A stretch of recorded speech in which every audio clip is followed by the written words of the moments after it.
Hey, this is Roland from PMI JCM Realty Group, where we manage properties from an asset management perspective. Today, what I'm going to be talking to you about are 6 ways to transfer your rental property into a money-making asset. And you may be saying to yourself, hey, I already own the property. I have a tenant in the property, so it's already a money-making asset. But what a lot of property management owner and property managers don't do is they don't maximize the amount of revenue that they can get from their property. Since we manage properties from an asset management perspective, we look at different ways to increase your revenue. And so what I'm going to do today is share with you some of those tips that I use to increase the revenues for my properties. Now, these aren't hacks, that you're trying to put together to make things work. I mean, these are expert endorsed things that you can do that can significantly improve your ROI. So what are these 6 tips, right? So the first one is increasing the rent. And I know that it seems like that should be common knowledge, but the reality is most property owners and property management companies don't raise their rents. Now, with the market the way we have it today, with rents in Tampa increasing 18 to 26%, you may say to yourself, it's a no-brainer, everyone's raising their rents. And that's great, but normally, they don't typically raise their rents, and that's a problem. You need to raise your rent anywhere from 1 to 10% per year, depending on what the market conditions are. So in a market like this, where it's really hot, you can raise it about 10%. I know I've heard some, crazy stories where people are raising their rent, significantly, pricing people out of homes. I don't do that because I typically raise the rent gradually every year. So I'm always close to what the market rate is, or I'm at it, or I'm a little bit above it.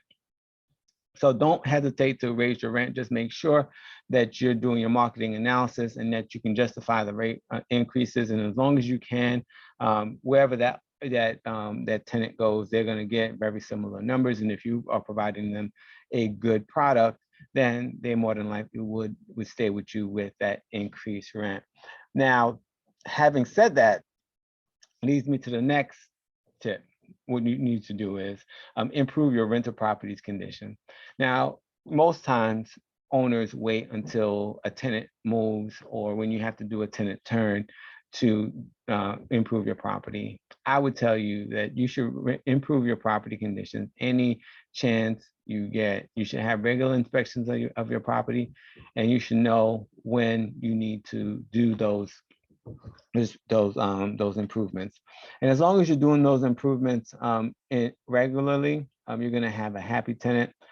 Think curb appeal, making sure that the lawn and the grass stay good, making sure that you're adding key features to the property, like maybe an electronic or electronic key box. Those types of things, smart home technology, those types of things definitely attract good tenants. So think of ways that you can improve your rental property condition for the most cost-effective price possible, and you'll be able to keep your tenants happy and keep your property rented. The third, establish new revenue channels.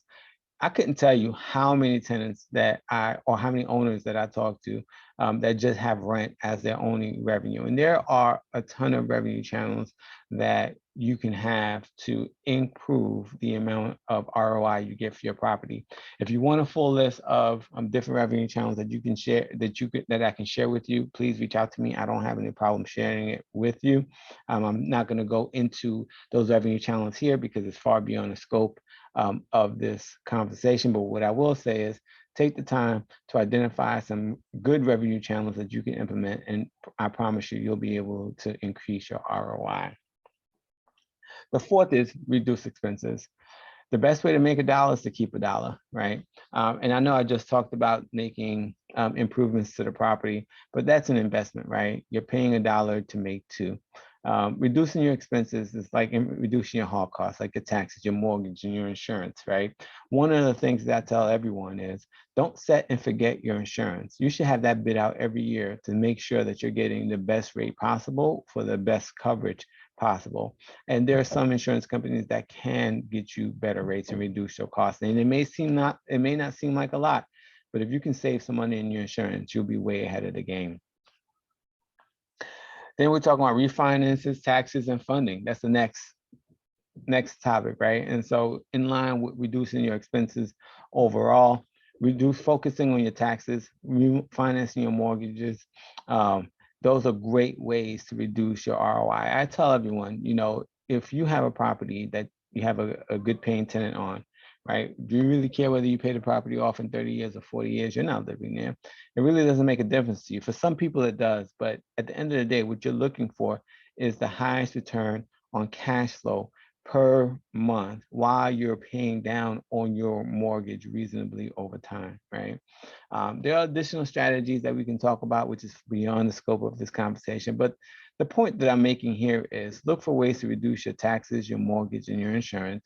And as I spoke above, when I said you should, you know, look at reducing your insurance for reducing the expenses, the reality is that's all encompassed in one. And you should also look at different areas where you can reduce costs as well, like with your maintenance vendors. Reducing those costs can definitely help, right? You don't have to pay, you don't have to overpay to get good value from your vendors.